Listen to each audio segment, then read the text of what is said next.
we live in a generation where people celebrate their weakness and people continue to give an excuse for their brokenness. People of God, let's understand that the church has a different standard. Let's understand that you and I have different standards. We can have people that will they can be celebrated by social media for their confusion. They can be celebrated for their brokenness. They can make an excuse for their weakness. But our weakness and our brokenness is an opportunity to encounter Jesus. Our weakness and our brokenness is an opportunity to enter in the secret place and remain in the secret place until He fixes our brokenness.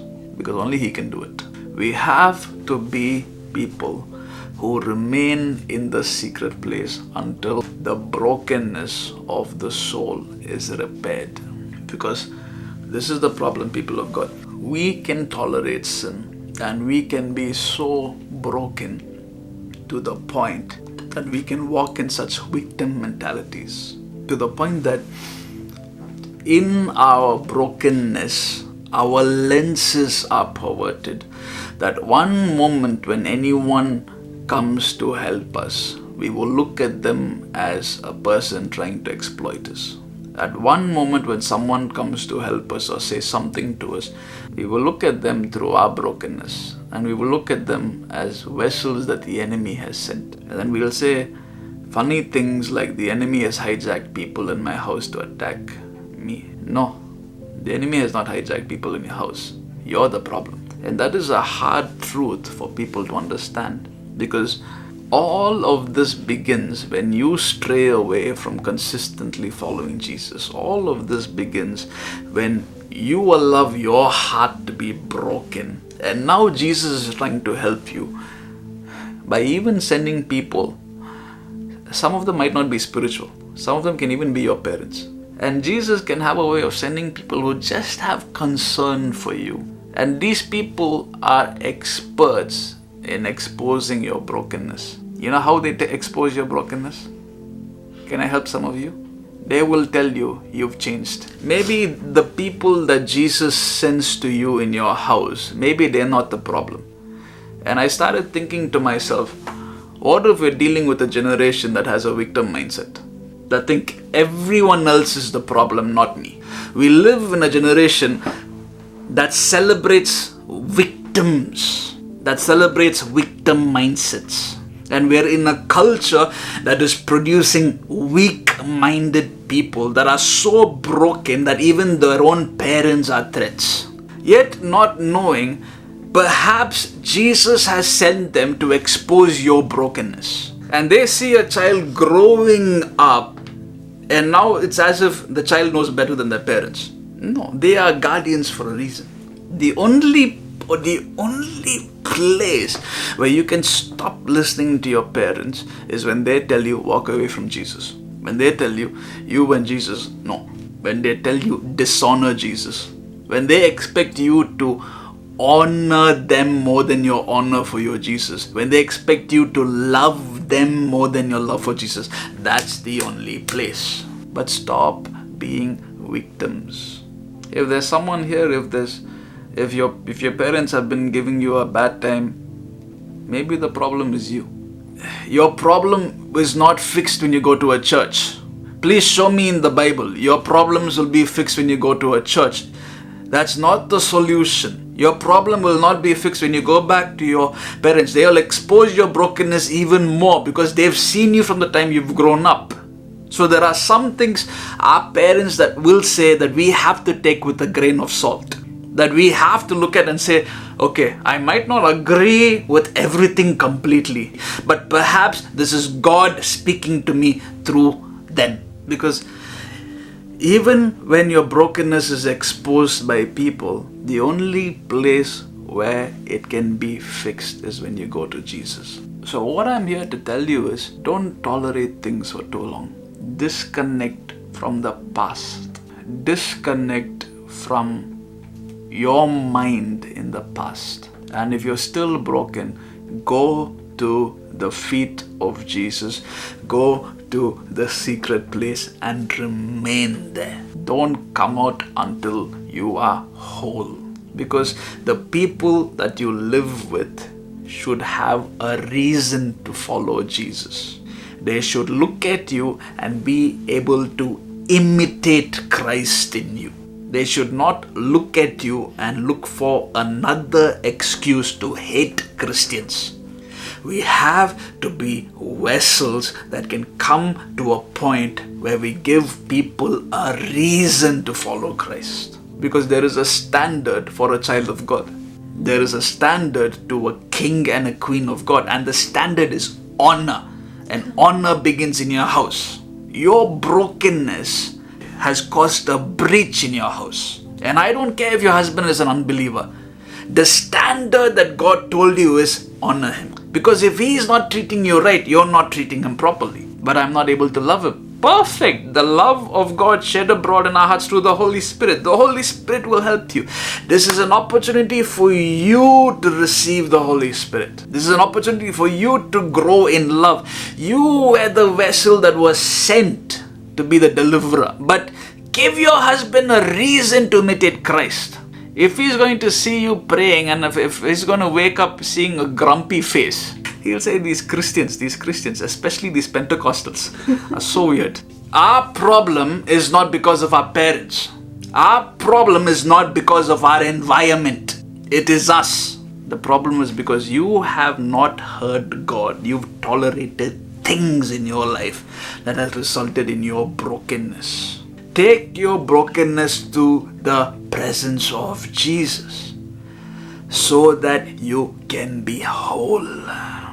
Because there are some of you, you are bleeding on the inside and Jesus wants to make you whole.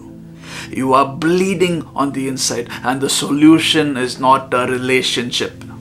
You're bleeding on the inside and the solution is not a job with better pay. You'll still be bleeding. The solution is going back to the feet of Jesus and having the altar of first love restored. When I was praying, I heard the Lord say, I'm raising the standard. So can the Lord raise the standard with you? That even when your parents look at you, they'll say, I need to love Jesus like my child. Or even when your children look at you, they will have a reason to follow Jesus. Can we be that generation? That like Paul say, imitate me as I imitate Christ. Can you give expression of Christ in your life before you can start preaching him with your mouth? Because if you cannot express him with your life, you're not worthy to talk about him. Because he has a standard. And he will help you walk in that standard. Just pray in tongues. The presence of God is breaking out. There is a way the kings and royalty of God are expected to behave. There is a way the sons and daughters are expected to behave. Can the secret place be about Jesus and not us? Can the pursuit of God be about the pursuit of God and not about us? Can your altars to God be about God and not about our needs? Because he knows our needs. Because he is faithful to knowing what we need. And you've never lacked. But can our altars be about honoring him as God and not about what we can get from him? Can our pursuit of Jesus not be about our needs? And can our pursuit of Jesus just be about him? Can the purity of our pursuit be restored? Because the Lord is restoring purity. I said the Lord is restoring purity. Child of God, can we be a generation that pursues Jesus for Jesus? Can we be a generation that pursues Jesus for our reward, and that reward is him? Can we be a remnant where Jesus looks at us and he says, for them I will be their exceedingly and abundant reward. Just the way he told Abraham. The Lord is drawing you, some of you, into a deeper place with him. And he wants to restore. He wants to restore you in your house. I hear the Lord wanting to restore you in your house. The Lord wants to, through you, restore relationships in your house. Thank you, Holy Spirit. He is giving you grace for it now. Grace to restore relationships, even broken relationships with your family. He is giving you grace for it. But that restoration begins with your brokenness being healed by Jesus. And he's healing the depths of you now. Whoever has left you, you will see the eyes of Jesus. Some of you, as your eyes are closed, you are beholding an eye, and that is the eye of Jesus. He is our strength. He is our love, and with his love, restoration and family is happening. But can you, at this moment, go to the feet of Jesus and say, Lord, this is me. I am broken and I need help. And can you remain by his feet until you're completely restored? Because what Jesus will do is make you be celebrated in your house. What Jesus will do is make you be honored in your house. What Jesus will do is restore, and you will bloom and blossom in the sight of all men. And you will bloom and blossom in the sight of your family members. You will bloom and blossom. And they will say, your God is my God. This is what the Lord wants to do through you. I speak healing to your soul, and I declare the tables have turned. And I declare the Lord is visiting your house. And it is a visitation of redemption. It is a visitation of honor.